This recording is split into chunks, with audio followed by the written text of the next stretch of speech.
What is compost? Compost किसको कहते हैं? How is it prepared and what are the benefits of making it in the village? इसको कैसे तैयार किया जाता है और इसके बनाने से क्या लाभ है? कंपोस्ट क्या है, यह किस तरह बनाया जाता है और गांव में इसके बनाने से क्या लाभ है? What is compost, how is it prepared and what are the benefits of making it in the village?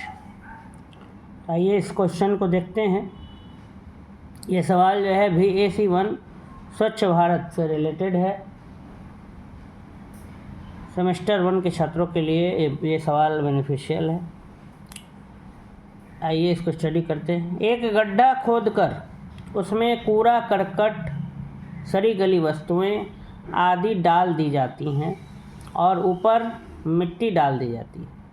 कह रहा है कि गड्ढा खोदा जाता है जिसमें कूड़ा करकट, जितना भी गड़का है, सड़ी गली वस्तुएं, ये सब आदि क्या कर दी जाती हैं? डाल दी जाती हैं और ऊपर से मिट्टी डाल दी जाती है। यही कुछ दिनों पश्चात, यही जो है कुछ दिन बाद उत्तम खाद बन जाती है, बहुत अच्छा खाद बन जाता है। इसे ही कंपोस्ट कहते हैं। यही क्या कहलाता है? कंपोस्ट कहलाता है, खाद बन जाता है जो खेतों में फिर खेती के लिए हम उपयोग कर सकते हैं, खेती की उपजता को बढ़ा सकते हैं, खेत की फर्टिलिटी को। एक गड्ढा खोदकर उसमें कूड़ा करकट, सड़ी गली वस्तुएं आदि डाल दी जाती हैं और ऊपर मिट्टी डाल दी जाती है।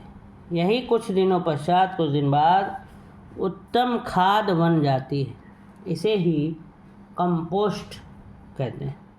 कह रहा है कि एक गड्ढा खोदकर उसमें कूड़ा करकट, सड़ी गली वस्तुएं, ये सब जो है आदि डाल दी जाती है और ऊपर मिट्टी डाल दी जाती है। यही कुछ दिनों बाद, कुछ दिनों पश्चात उत्तम खाद, एकदम बढ़िया खाद बन जाती है। इसे ही कंपोस्ट कहते हैं। कंपोस्ट तैयार करने के लिए लगभग 3 फुट गहरी खाई खोदनी चाहिए। कंपोस्ट अगर हमें तैयार करना है तो गड्ढे की जो गहराई है वो कितनी होनी चाहिए? 3 फुट। कंपोस्ट तैयार करने के लिए लगभग 3 फुट गहरी खाई खोदनी चाहिए। इसमें घास पात, कूड़ा करकट, मल मूत्र इत्यादि डालना चाहिए। इसके ऊपर एक परत गोबर डालकर उसे फिर मिट्टी की हल्की परत से ढक देना चाहिए। कह रहा है कंपोस्ट तैयार करने के लिए लगभग 3 फुट गहरी खाई खोदनी चाहिए। इसमें घास पात, कूड़ा करकट, मल मूत्र इत्यादि डालना चाहिए।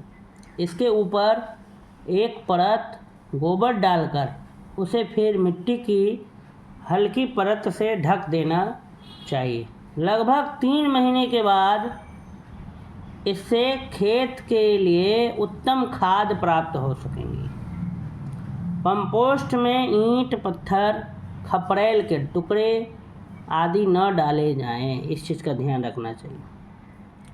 तो कंपोस्ट तैयार करने के लिए लगभग 3 फुट गहरी खाई खोदनी होगी। उसके बाद उसमें घास पात, कूड़ा करकट, मल मूत्र ये सब इत्यादि डालना चाहिए और इसके ऊपर एक परत गोबर का डाल देना चाहिए और फिर मिट्टी की हल्की परत उसके ऊपर डाल करके उसको ढक देना चाहिए। लगभग 3 महीने उसको फिर वैसे ही छोड़ देना, कुछ नहीं करना।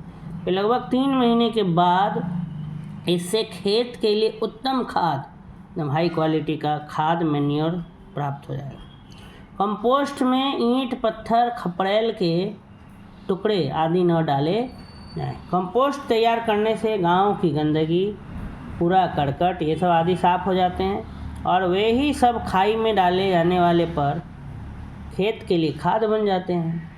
इस तरह गांव भी साफ रहता है और पैदावार बढ़ाने के लिए आसानी से खाद भी प्राप्त होती है। इस प्रकार गांव में बीमारियों के फैलने का भय भी नहीं रहता और साथ ही एक सस्ती किंतु उत्तम खाद तैयार होती है जो खेतों को क्या बनाती है? उपजाऊ बनाती है।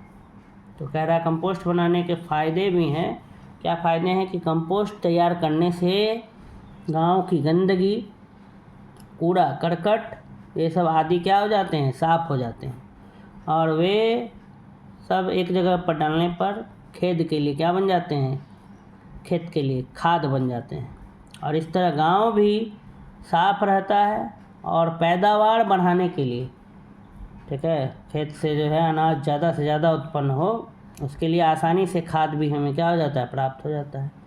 इस प्रकार गाँव में बीमारियों के फैलने का भय भी नहीं रहता, गाँव में बीमारी फैलने का डर भी नहीं रहता, और साथ ही एक सस्ती किंतु उत्तम खाद तैयार होती है जो खेतों को क्या बनाती है, उपजाऊ बनाती है। तो उत्तम खाद प्राप्त हो जाता है, सस्ता में जो है लो कॉस्ट में ही खाद तैयार हो जाता है, जिससे हम खेतों में उसका अगर इस्तेमाल करेंगे तो खेत हमारा क्या हो जाएगा, उपजाऊ हो जाएगा, और फिर अधिक से अधिक हम उस खेत से पैदावार हमें प्राप्त होगी, अनाज की पैदावार होगी उस खेत से। तो यही था कि कंपोस्ट क्या है या किस तरह बनाया जाता है और गांव में इसके बनाने के क्या लाभ हैं। तो ये वीडियो अगर आपको अच्छा लगा तो वीडियो को लाइक कर दें, अधिक से अधिक लोगों तक शेयर कर दें, और हमसे जुड़ने के लिए धन्यवाद।